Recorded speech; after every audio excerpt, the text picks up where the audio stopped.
Bismillahir Rahmanir Rahim. Assalamu alaikum and welcome to Muharram special. We have entered the spiritual month of Muharram and we all know what tragedy has happened during this month. What problems and what difficulties Imam Hussain alayhi salam and his entire family has faced, and the courage they have shown, the courage that have showed by the ladies, Bibi Zainab Salamullah alayha, and rest of the ladies and the kids. Today, we will be discussing about the special month of Muharram and what exactly has happened. Here in the studio, we have Alima Maryam Muhaddal.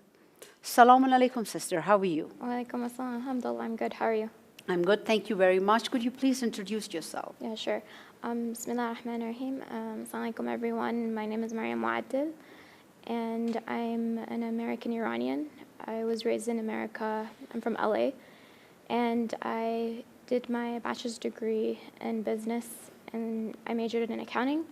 And then after doing that, I taught in an Islamic school for around 3 semesters in math and Islamic studies.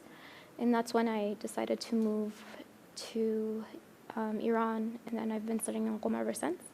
I finished my bachelor's in Islamic philosophy, and currently I'm working on my master's.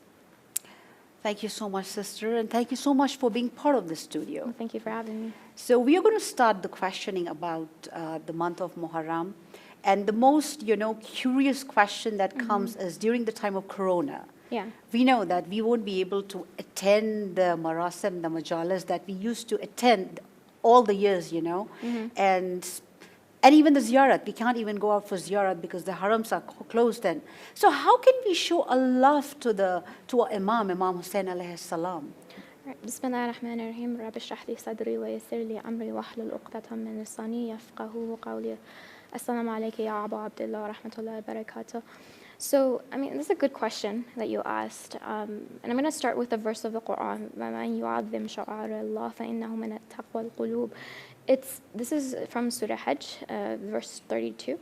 And Allah is saying, and whoever respects the signs of Allah, this is surely the outcome of the piety of the hearts.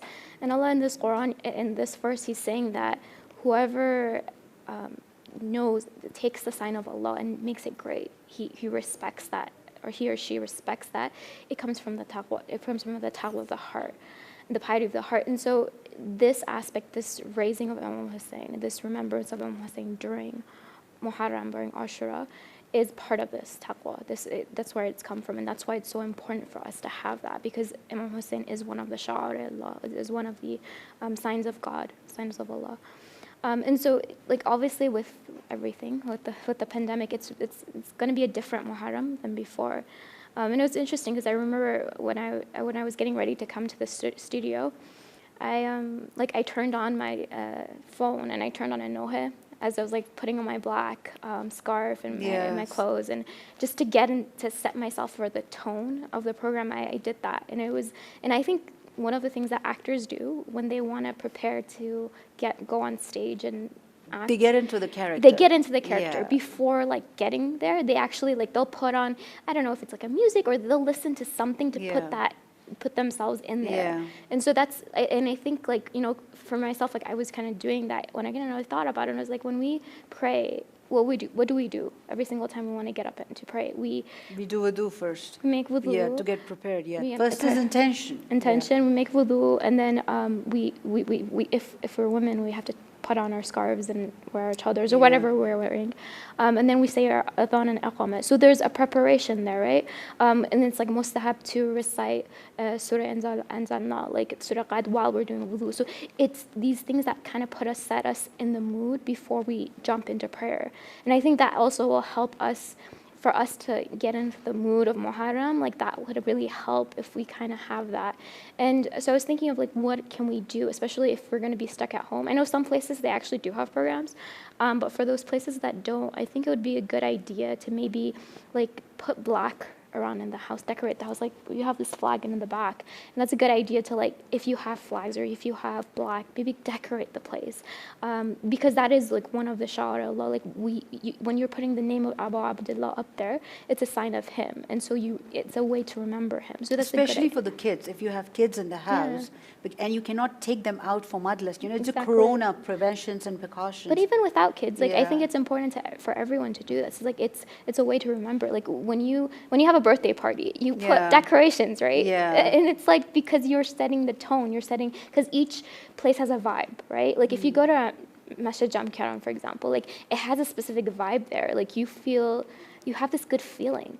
Especially if you go to these masjids that like are really built beautifully and they have Islamic architecture, it really puts you in the tone. Like it really gives you a vibe. You have there's a good like effect that you feel. Even like I know non-Muslims who've visited places like the harams of the imams, they have a good feeling when they enter, and so it really does have effect. So haram is also changed, because it has the black flags and it's totally different, So definitely it's a sign that the month of Muharram has arrived. Exactly, right. We have the flags that we put up there. The flags are important too. Like, so if we look at the story of Abu Abdullah, like Abul Fazl Abbas, he was the flag bearer. Like flags are a symbol.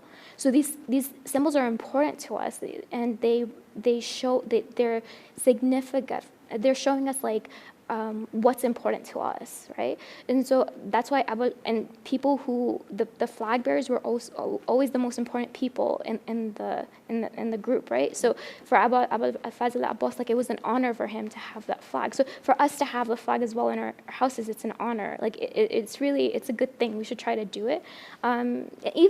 Even if it wasn't if we didn't have this pandemic, I would still recommend for people to do this within their houses when the month of Muharram arrives. Yeah, definitely do it. It's good. It's good to set the tone. It's good to have signs of Allah like within our presence. I know for people who visited Karbala before, I know because they were doing a lot of construction. They would sell parts from like the stones from the constructions that had taken away. They were selling, like you could buy them. I know some people have them, like they have like a little, I don't know, like pieces of like just a stone or something, and like they put them in the house like in a special place. So I would say like take that out, put it in a special place. If you have like the torba of Karbala, like the dirt of Karbala, like put that like somewhere in a special place. Like make the home in a way that it reminds you of the month of Muharram, and so that the vibe of the place gives that to you, so that hopefully it'll help. That's in terms of the setting. Also, I think it's important to have like a schedule where, okay, during the specific time of the day, this is when we're going to spend time for remembering Abu Abdullah, listening to a speech, listening to the story, reading the story, maybe even reciting poetry, reciting the Nohe, watching within the house. Within the house. I mean, if it's outside, I mean, if you're fortunate enough that there's programs outside, then that's great. In some places, I know that they have programs, in some places they don't. So you would have to. It's totally different. It's I mean, right now it's totally different, but some places they still do. I know, so I was looking online. I know during Ramadan, like some masjids had drive-throughs, and so people would drive through and like get food for iftars. I think they probably might be doing the same thing. But it's still better than nothing, obviously. So depending on your masjid, I've actually saw like I think it was like in Michigan, they're doing like a program in a tent, and they're like getting people to sit apart from each other, and people have to wear masks and all of that. So they're doing that. So in some places it might be possible, and in some places it might be. But whatever we have our situation, we have to figure like what's best for us and our family. Sayyid Sistani has said, other Marajis have said that. Have a majalis in your own house. Exactly. Like small kind of poetry, whatever you can do for 10 minutes, the quick ones, you can have it in your own house. And if you want to have a gathering, call very few people, maintain the social distancing from each other, sit down and do it. The people who are not like the last time when we used to call like 100 people, 50 people, not like that. So we have to take preventions and precautions. But definitely still we can maintain and do a lot of stuffs. Yeah, definitely like doing your own majlis in the house. Like it's something, it's actually recommended to do it on a weekly basis, even outside of the month of Muharram. Thursday nights. To have like a little majlis, recite like Ziyarat al-Shura, remember Abu Abdullah, say the story, have a noha, do something small. And the tears of Abu Abdullah, they're very, very precious, and it will have a huge effect on the soul. So it's really important, and also definitely to incorporate our children in it. It was funny, I remember, so I used to teach like Sunday school a lot. And so I remember working with my students, like they would be like first graders or second graders or like 6, 7-year-olds. And they knew the story completely by heart. Like they knew all the details and they would tell it with so much passion and compassion. And it was amazing that how much they grasped onto the story and they connected well with it. So it's important, like we can really have our kids connect with the story because it's such a relatable story. Because you have all types of ages in the story. You have Imam Baqir alayhi salam was like a 3-year-old. We have Sakina, we have we have Zainab, we have Abbas, we have Ali Akbar. Like, everyone awesome. There's so many. Like this story is related to everyone and anyone. There's no one can say no, I can't relate. And you have old people as well. So everyone can connect to a figure in the story, and it's definitely relatable. So it's very important to have that, to tell these stories. The storytelling itself is important, and I think we need to do that more. Like when you think about it, during the 10 days, like we do a little bit of like we do the roza, like we talk a little bit every night. But then on the day of Ashura, that's when like from the past, it's always been on the day of Ashura, you recite from the maqta, like you recite from the story, you go through the whole story. It's an important part of it. And this is a day where people don't give much of a speech. It's more just saying the story. Yes. And that story in itself has an effect on the heart and purifying ourselves. So it's really important to really concentrate on that. Also in terms of like the amal we can do, it's actually mustahab to fast on the first days. On Ashura and Tasu, obviously not, but other days we can. And it's mustahab. And also we have to remember that Muharram is the beginning of the new year in the Islamic calendar. So remember, like we're starting off a new year. And so it's also important to recognize, okay, you're starting a new year. So think about what you've done in the past year. Have you reached your goals? Have you reached the goals that you wanted to? Set goals for yourself. So I know we can see it as a kind of a birthday for ourselves. We're like, okay, this is where like the tears from Muharram will cleanse our souls. So it's in a sense, it's a spiritual cleansing that's happening, and so in a sense like a new birth. It cleanses the soul, it breaks the ego, it makes us kinder people. Alhamdulillah, it has all these effects. So it's important to consider that and recognize that those effects happen, and so that we actually program our life so that we can become better people. Yeah. So that's important to keep that in mind. So basically, it's first day of Muharram. It's recommended to fast. So fast on that day. Yeah. Have an environment which is actually, looks like the Muharram has started.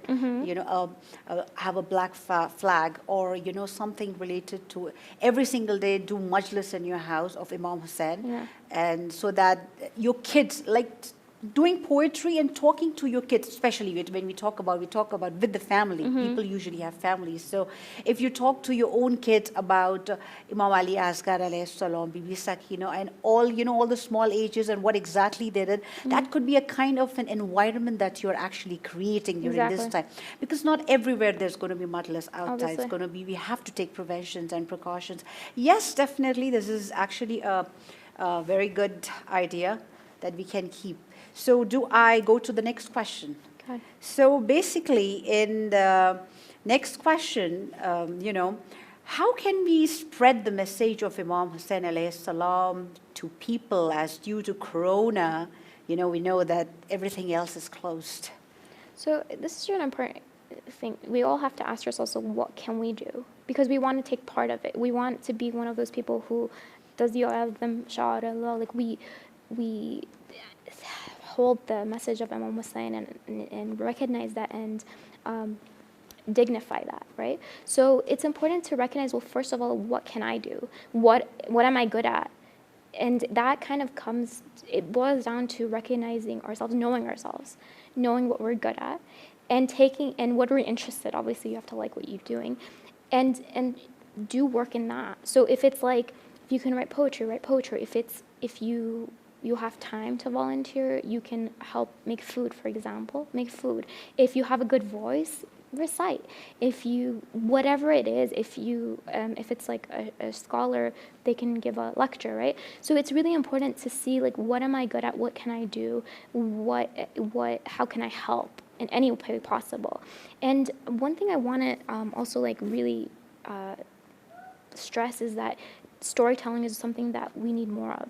Right now, I was looking during the holy month of Ramadan, there were so many lectures, there's so many speeches, but one thing that we didn't have was storytelling. We didn't have times where we would just tell the stories of Ahlul Bayt. We didn't have times where we would just say the stories of the Anbiya, the prophets, because they're really important. I think, if I'm not mistaken, 1/3 of the Quran is the stories of the Anbiya, the prophets of God. So it's a lot. Like, that's a huge chunk of our religion that we don't talk about enough, and we don't tell the stories to our children enough. I remember when I was a kid, growing up, before our bedtime, like at bedtime, basically before we would sleep, my parents would come and in our bedroom, and they would read us a story from the prophets, and then that really helps. Yes. That really does help, and I think does. it's really important that we don't just allocate the storytelling, okay, just on the day of Ashura or just the 10 nights. Like, it's something that we need to constantly do. And storytelling can happen in so many different forms. It's not just reading a story or saying a story. It can be in the form of poetry. We can draw something. We can paint. We can make a video. You can make videos. And so many people do that right now with TikTok, right? Everyone's making videos. I think we can have a good competition for the youth, for everyone else. Yeah. Ask them to do the drawing of any Islamic character or the event of Karbala, Yeah. you know, and they are participating in that, especially youth. They love it, you know. Keep some prizes for them. Definitely. And they can write a little bit of story, you know, what they understood by the picture that they are drawing, you know, or someone who can speak out poetry. They can take the videos to poetry and post everything on the Instagram. Posting that's going to really encourage the youth to participate in poetry or maybe a little bit of hadith or what happened that time, and the drawing, and give them, you know, prizes, a lot of prizes to them, just to encourage them. So I think the virtual world plays a great role, and we are not liking, because in virtual world we are going to have so many online majlis that we can listen to. It's not going to be even a single day that we are going to be without a majlis. No, majlis is about knowledge. Even though if you're sitting with a family and listening to a majlis, the tragedy of Karbala or whatever, there are so many ulama out there who speak so good.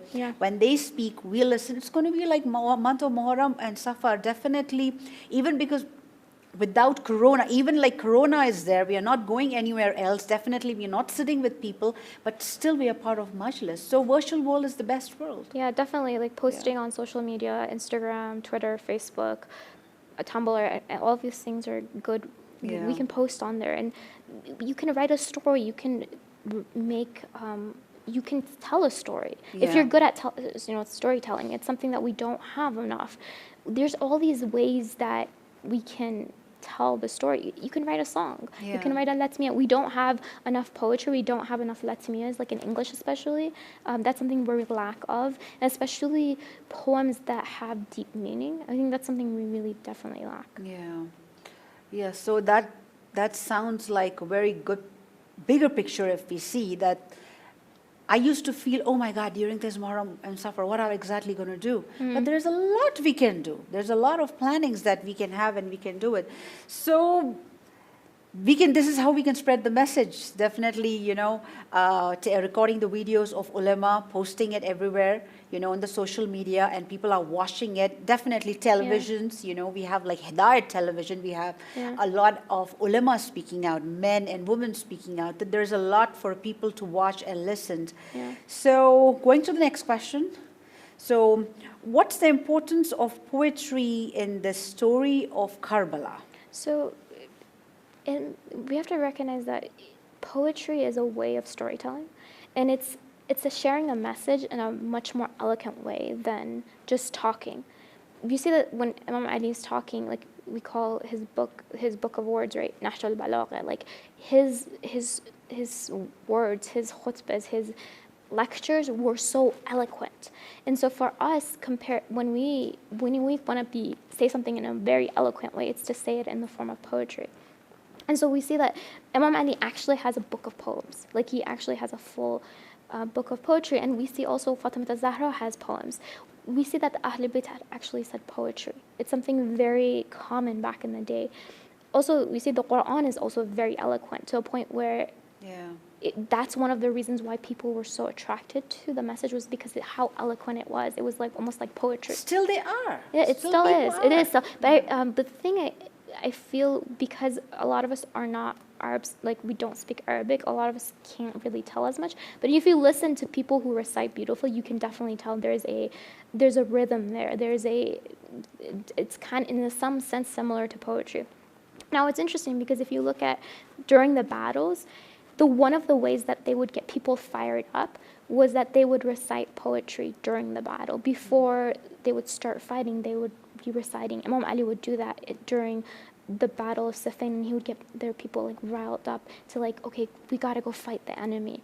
And one of the things, like even during the story of Karbala, right, we see that Abu al-Fazl al-Abbas is reciting. Each companion that would come up there would recite poetry. They would recite in a way to try to spread the message, to get them to wake up from the sleep that they were in. Yeah. And so, for example, there's the famous line that Abu al-Fazl al-Abbas says, "Wallahi law qata'tum yamini inni ahamin abadan an dini." He says that by Allah, if they cut off my hands, I will still support my religion. Now, obviously, this is, I mean, the way I translate it wasn't in the form of poetry, but it's a poem when he was reciting it. And so it has a huge effect on people when you do recite. You say a message in a form of poetry. And so, and we actually have stories from the Ahlul Bayt where people would, like a person would come up to one of the Imams and he would start reciting a poem about the Imams, about how great they were. And the Imam would thank them and give them money. So that's how they really wanted people to do this. It's something that the Imams affirmed that this is something we need to do. Yeah. And so, and actually, I was reading yesterday, like some of a book from Shahid Mutari, and he was saying like how important this was. This is something that we had, and right now it seems like, especially within the English culture, we don't have enough, because this is more of something new. Obviously, like we've always been, before it used to be we were mourning in like other languages, and so that's why we don't have as much English poetry in there. So it's definitely something that we need to work on, something I need. Yeah. And so it's something that we need people doing more of. And it's not just for Muharram, but obviously during the whole year we need that. It's not something we can just say, okay, during Muharram, that's it. No, like this is something we need, because we have so many lectures right now. Lectures, if you Google, like you can find thousands of lectures. There, yeah. But this is something we don't have. Yeah. This is something, and it's a need. That's why I really stress upon it, that we need people to get into this. And it's interesting because, like, so my brother, so as you know, he passed away 7 years ago, and the thing he would do, he would write spoken words. He would perform spoken words. Spoken words, yes. So that was what he was really good at. And I remember, so he had several. And it was interesting because, like, I remember once, so the last year that he was alive, so we lived in LA at the time, and he had been invited up to Northern California to perform a spoken word. And when he flew back, it was during Ramadan, he flew back on the day of Eid. And so he got there at the masjid during Salat al-Jamaat between Dhuhr and Asr. And the Imam, the person who was leading the prayer, saw him. And so he said, oh, like, you could just go up there in Northern California to recite poetry, please, like, recite here. So he started reciting. It was interesting. I was sitting in the back, and I saw there was, like, these two little kids. They were, like, around 4 years old, two little boys. They were playing. And as soon as he started, saying it, both of them stopped playing, and they just turned, and they just started watching him and listening, like and you could tell that they were like actively listening and hearing interested. Yes. Yeah, they were really interested. And so it's interesting because with poetry, if you do it well, you get everyone's attention. With a speech, that's not always the case. A lot of times you won't. But with a poetry, everyone, like, they started listening, and I was like, wow, like if you've worked with children, which I know you have kids, getting the attention of a 4-year-old is not easy. Like, you really have to be animated and really good at what you're doing for them to, like, listen to you for like 5-10 minutes. Yeah. And so he was able to do it, and it really showed me, like, wow, like the power that saying something in a form of spoken word or poetry is very strong. And it's interesting because, like, when he passed away, we got so much of a response from the Shia world. We had emails coming from, like, Europe and Canada and Australia and from Iran, different places, and people we didn't know. And it was because the spoken word kind of went viral and it had a huge effect. He did spoken words about issues of Palestine, of Imam Mahdi, about Muslims and Islam. Is he somewhere on social media? So if you just Google Ali Mu'addal, like you'll find his spoken words. And like the video of the so the funeral, one of the brothers in our community, he recorded it and he made a video of it, and it's actually that went viral. And I think through that everyone watched it and found out about what happened. So there was a huge effect. And I remember, so when he passed away, it was interesting because he passed away, it was like a Sunday. We found out Sunday night. We told people the next day. Our house was packed. There's no room. And so the funeral was the next day. My sister was in the Caribbean because she was studying medicine at the time. So she flew in that night. And then the next day we had, so within like, this happens in between like 48 hours from the time we found out till we actually buried him, maybe less than 48 hours. And it was interesting because 600 people showed up to the funeral. And for like our community, that was huge. Huge. It was very huge because whenever we wanted to have programs, in order just to get 100 people, we would have to like maybe advertise for like a month ahead of time. So for our community, all of a sudden, like 600 people to show up, like that was crazy. And like we had people coming from Northern California, driving like 7-8 hours just to get to the funeral. So he studied in San Diego and we were in LA. He was at UC San Diego.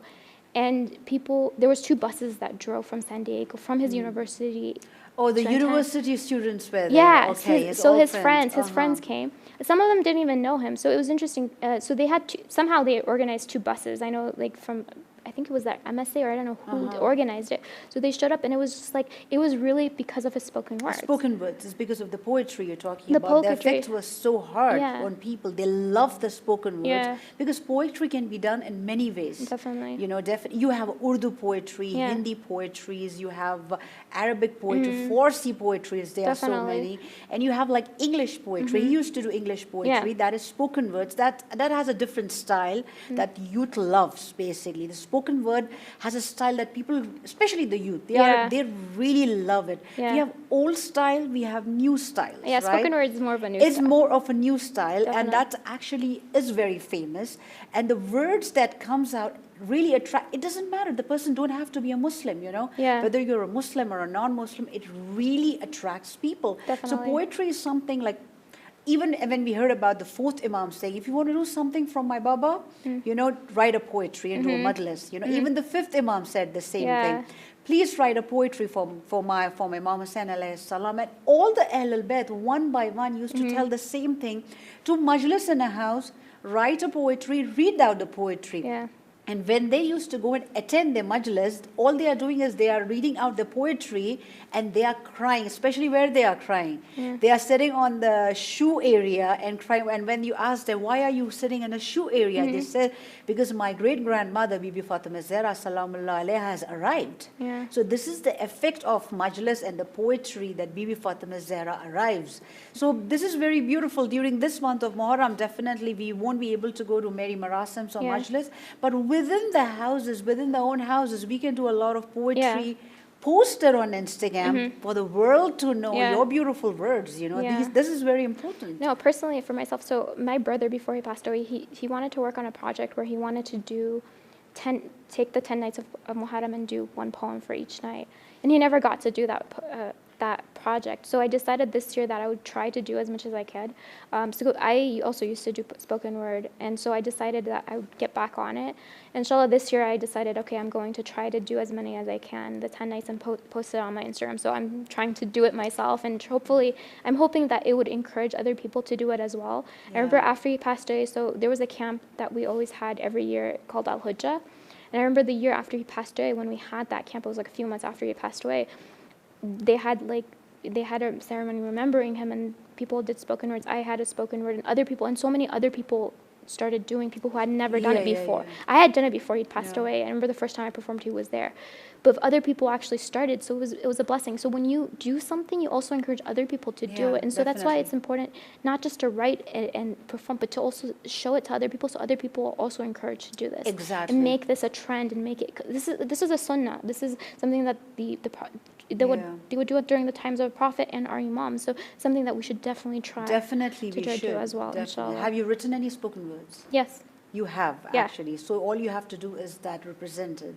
Yeah, I've written, and I've this past 2-3 weeks. That's the project I've been writing more. So alhamdulillah, I think so far I have 5. Inshallah, I'm gonna try and see if I can have write more before inshallah, and post them up. So do you have anything else to say on the poetry?